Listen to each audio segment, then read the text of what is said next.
नमस्कार दोस्तों, कैसे आप सब। मार्केट में 3-4 दिनों से या पिछले हफ्ते से अगर आप देखेंगे कि क्रैश की बातें हो रही है कि 2025 में क्रैश आ जाएगा। 2025 में क्रैश आने वाला है, बहुत बड़ा क्रैश आने वाला है। यूएस के इकोनॉमिस्ट हेरिडेंट इन्होंने प्रेडिक्ट किया है। तो क्या क्रैश आ जाएगा और क्या करना चाहिए हमको, सब पब्लिक इनमें थोड़ा डर का माहौल। देखिए, थोड़ी सी बात हो गई, क्रैश की डर का माहौल फैल गया। तो जब सामने वाला जब डरता है तो कोई डरता है, तब किसी ना किसी का तो फ़ायदा होता है। तो ये बात को अपने को समझना है, अपना दिमाग लगाना है और इस बात को हमको जानना है। देखिए, प्रेडिक्शंस तो लोग देते रहते हैं, लेकिन हर बार वो प्रेडिक्शन सही होगा ये ज़रूरी नहीं है। 2020 का जब अपना मार्केट कोविड में गिरा था, उसका प्रेडिक्शन किसी ने नहीं किया था और मार्केट गिरा था, उसके बाद मार्केट संभल भी गया।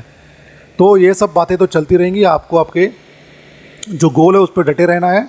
और जो म्यूचुअल फंड इन्वेस्टर्स, आप इन्वेस्टर्स हैं, आपको इस बात में कोई टेंशन लेने की ज़रूरत ही नहीं है। आपका एसआईपी कंटिन्यू करते रहना है।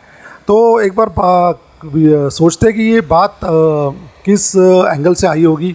जो मेरा अंदाज़ा है कितने सालों का, और अगर देखिए अभी एज ऑफ नाउ अपना जो मार्केट है इंडियन मार्केट, वो ओवर वैल्यूड है। बहुत ही ओवर वैल्यूड मार्केट अपना एज ऑफ नाउ चल रहा है। तो उसमें करेक्शन आना लाजमी तो ज़रूर है। तो 10-20% का करेक्शन तो 100% आएगा। ये मार्केट अपने लेवल पे आके करेक्ट हो जाएगा। अभी इलेक्शंस के बाद रिजल्ट्स के टाइम पे मार्केट थोड़ा सा गिर गया था, उसके बाद वापस मार्केट संभल गया जब मार्केट को रियलाइज़ होगी कि यही गवर्नमेंट बनेगी। देखिए, एफआईएस जो अभी पैसा लेके हाथ में कैश में बैठे हुए, तो उनको मार्केट अभी बहुत ही ओवर प्राइस लग रहा है। तो इस मार्केट में वो अभी एंट्री नहीं करेंगे। उनको चाहिए कि मार्केट नीचे आए, फिर अच्छी वैल्यू में मार्केट में अंदर चले जाए और अच्छा खासा प्रॉफिट बना के यहाँ से निकल जाए। तो ये एक रीज़न होता है। हो सकता है कि वो ना डर का माहौल क्रिएट कर रहे हैं, ताकि रिटेल इन्वेस्टर्स, जो इंडिया का इन्वेस्टर्स, देखिए पहले से जब भी ऐसी कोई न्यूज़ आती ना, हम लोग एग्जिट करके निकल जाते थे। बट अगर आपने लास्ट 5-6 साल से देखा है, हम म्यूचुअल फंड्स में दबा के पैसा इन्वेस्ट कर रहे हैं। मार्केट गिरे ऊपर जाए कुछ सोच नहीं रहे, बिंदास पैसा आ रहा है। एफआईएस के ऊपर अपना मार्केट अभी उतना डिपेंड नहीं रहा जितना पहले होता था। डीआईएस और म्यूचुअल फंड इन्वेस्टर्स दबा के पैसा अंदर डाल के और मार्केट को संभाल ले रहे हैं। ठीक है, तो ये एक पॉइंट है कि ये डर का माहौल क्रिएट किया जा रहा है, ऐसा तो मेरा मानना है। बाकी अगर इस बात को हम कॉशियसली भी लेना चाहिए कि चलो बोल रहा है कोई तो सीनियर आदमी, तो सोच के समझ के, स्पेशली जब स्टॉक स्पेसिफिक बात करते हैं उसमें आपको ये थोड़ा बहुत ध्यान देना ही पड़ेगा कि अगर किस बारे में बोल रहे हैं।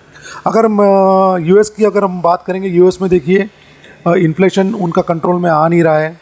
सेकेंड, अनएम्प्लॉयमेंट जो रेट है वो भी उनका नीचे नहीं आ रहा है। तीसरी बात है कि यूएस वॉर के सिचुएशन में इन्वॉल्व है। रशिया और यूक्रेन के वॉर में भी वो अपना ध्यान उधर है उसका। फिर इजराइल और ईरान के वॉर में उसका ध्यान है। देखिए, जब ये सब चीज़ें होती है, आपका ध्यान आपकी इकोनॉमी से और ग्रोथ की तरफ भटक जाता है, तब आपका ये जो कंट्री की जो इकोनॉमी है वो उतनी खास नहीं करती। आप एक तरफ आप इंडिया को देखिए, अपनी इकोनॉमी ग्रो होते ही जा रही है, क्योंकि हम वो वॉर की सिचुएशन में जाना ही नहीं चाहते कहीं। ठीक है, अपना पास अपने जो पड़ोसी देश है वो अपने साथ कुछ ना कुछ करता रहता था, बट उसका जवाब हम थोड़े थोड़े टाइम पे देते रहते हैं। बट हम फुल फ्लेज वॉर की सिचुएशन पे नहीं जाना चाहते, क्योंकि हमको अपनी ग्रोथ पे कॉन्सेंट्रेट करना है। तो ये सब बातें हैं। और क्या है, 2008 के बाद अगर आप सोचेंगे ना, अगर आप देखेंगे, यूएस ने अपने जो डॉलर की प्रिंटिंग है वो बंद नहीं की, वो छापते ही जा रहे हैं डॉलर। और यूएस का एक है ना, वो एक यूफोरिया में जी रहे हैं कि जो उनकी जो लिविंग लाइफस्टाइल है, जो अभी वहाँ की जो भी लाइफस्टाइल है, वो ये मानना नहीं चाहते कि हमारी लाइफस्टाइल बहुत ऊपर चली गई, हमको अपने इसको नीचे लेके आना है। वो उस यूफोरिया में अभी भी जी रहे हैं। तो वो उसकी वजह से उनकी जो इकोनॉमी है वो कभी भी कोलैप्स हो सकती है। तो वो चक्कर में हो सकता है कि उन्होंने ये बोला हो कि आगे जाके मार्केट गिरेगा, कि हो सकता है।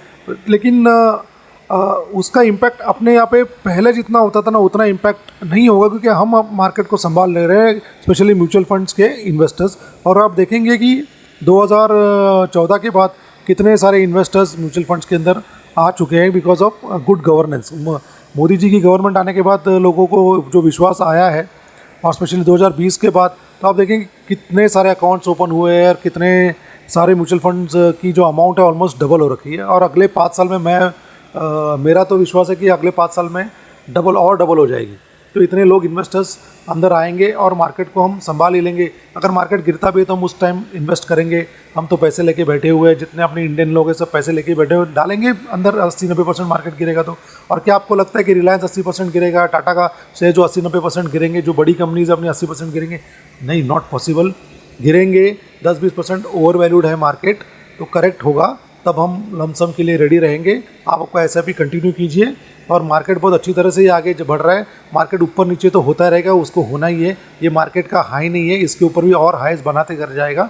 और मार्केट मैं तो प्रेडिक्शन कर रहा हूँ कि मुझे ऐसा लग रहा है कि 1 लाख तक क्रॉस कर ही जाएगा। तो आप निश्चिंत रहिए और आपका इन्वेस्टमेंट जारी रखिए। जय हिंद, जय भारत। अगर वीडियो अच्छा लगे please like share subscribe. Take care.